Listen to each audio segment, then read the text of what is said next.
Hello and welcome. Today we'll be discussing where good farming areas are. So first thing I want to say before we get started is that a lot of times there are events that are the best for farming. So always check your events first. Sometimes there's stuff that's good for skill records. Sometimes there's stuff that's good for proficiency. So you'll want to look at those first. Now, because this is, of course, for whenever there's not an event for what you want to farm, a lot of times there isn't.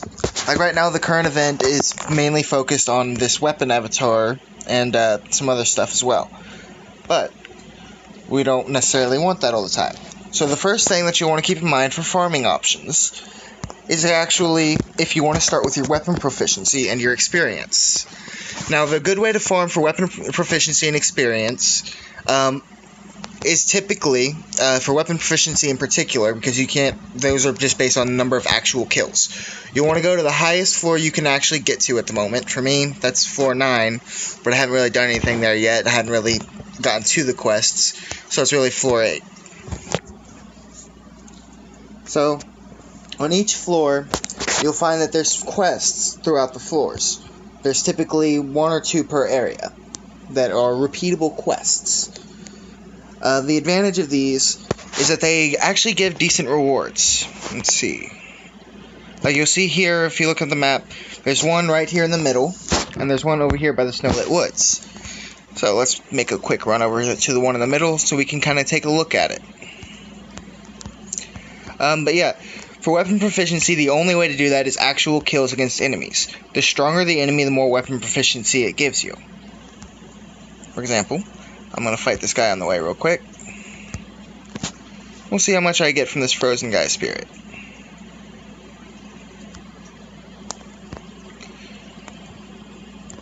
I don't appreciate the frostbite. See, I got 18 weapon experience from that. It's pretty good, actually. Part of that is due to the guild stuff. It gives a boost right now. It's a 100% increase in weapon experience, which is helpful. For quests, it's faster to do them in a party. So if you want to work on your weapon proficiency, I recommend getting as full of a party as you can get, and just collecting all the quests in the area, and just fighting monsters as quickly as you can. This will allow it to double for actual experience as well. Like you can see here, the actual experience from this quest is only about 6,500, but you get a little bit of coal, and you get these health potions. The higher the floor, the better the rewards on these will be. So that's why you want to do it at the highest floor you can get to. I didn't mean to accept that, but oh well.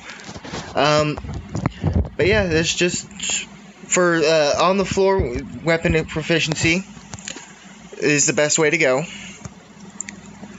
Just kind of kill stuff as quick as you can, and then make progress with your quests and stuff, and that's how you get your weapon proficiency up quickly. Now, what if you want items? You know, you want to upgrade your skills, but you need say you need like a specific gem. Well, that's where dungeons and such come in handy. There's none on this floor. I'm going to run to the next floor. It's the next area. I like to stop and get healing. Another thing, if you just want to get through an area quickly, you can just kind of dash. But it doesn't always want to work very well.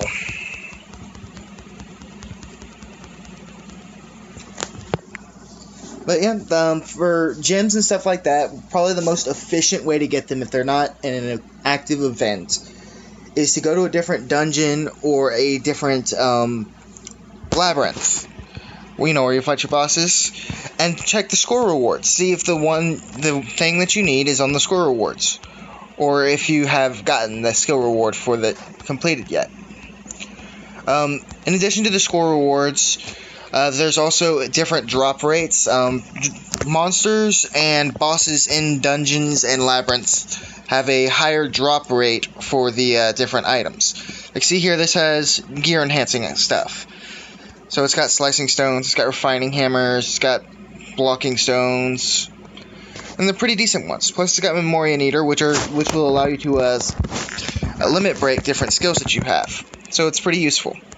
Typically, in my experience, from what I've seen, the dungeons themselves typically have items for upgrading your equipment, whereas the labyrinth tends to have more of the items that are for upgrading your skill records. So you saw there it had the refining hammers and such. But if I come over here to the labyrinth guide and talk to them, let's have a look at the stuff here. See, look, it's got record kits, it's got the jewels, a little bit different. So that's better for your skill records.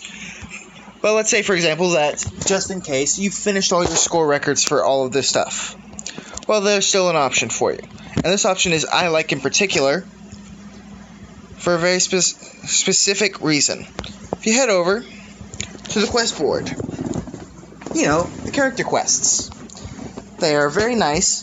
They have all the same increased drop rates for your items, like your skill record enhancing and your gear enhancing and all that stuff. But they also have a higher drop rate of rare items, and on top of that, they let you get guild XP, which is very important, especially if your guild's not maxed yet. And they also let you get guild points, which, if you don't know what guild points are for, I'll show you. So if you come in here to the guild, you'll notice that on some of the skills, they have a limited time, and particularly some of the later ones that are for raids.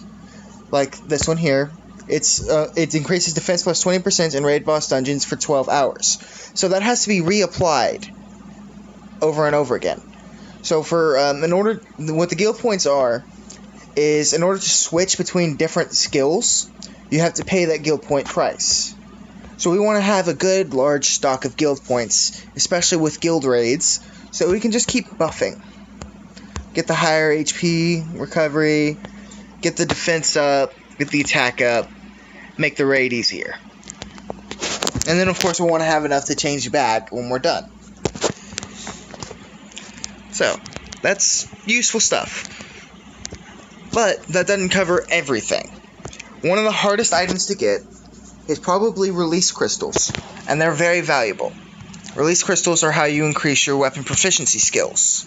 As you can see, like on my dagger, I've got most of them pretty well maxed. Now, 90% of the time, your best bet on release crystals is going to be events. Now, they're not just going to drop in events very often, so you'll want to pay attention to what's going on with the current events, and you'll want to go to your trade. Like, for example, on the current event, the Phantom Mushroom, they actually have some here in the trade. They have a limited amount for the golden fruit, and then they also have some for the nuts. So you want to try to get as many of those as you can, because they're very difficult to get without the events. But they do drop just at a very, very low rate. From any boss monster, that means any of the labyrinths, and they also drop in the character quests. I think they actually have a slightly lower drop rate in the character quests, but they kind of vary that a little bit from time to time. That will change at any given maintenance as to what the exact drop rates on those are, and they don't always tell us. So just kind of keep checking in on what's what. Some of the rates will change from time to time, but for the most part, your best bets for farming, especially on trying to get specific items, or if you want to get the avatars, is going to be the character quests. And additionally, if you're farming just actual experience, your best bet's to come to the higher level ones. If you're below, I think it's level 60 is the first. If you haven't beat floor 6, I don't think you can do this one, but this is the first one where the experience really jacks up high.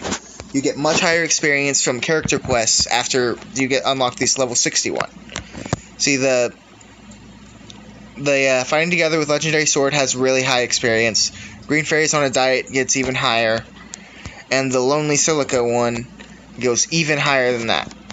They have a lot of experience on those. So typically, if you want to just farm your level up high quickly, you want to farm those.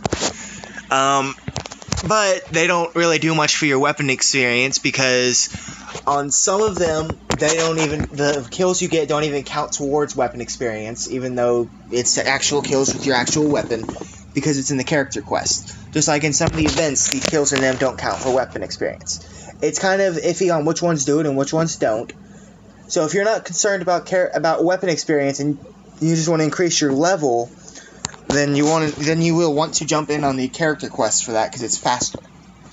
But if you want to increase your weapon experience and get a bit of experience along the way as well, going out in the field is your best bet. That about sums it up for farming. As always, happy hunting.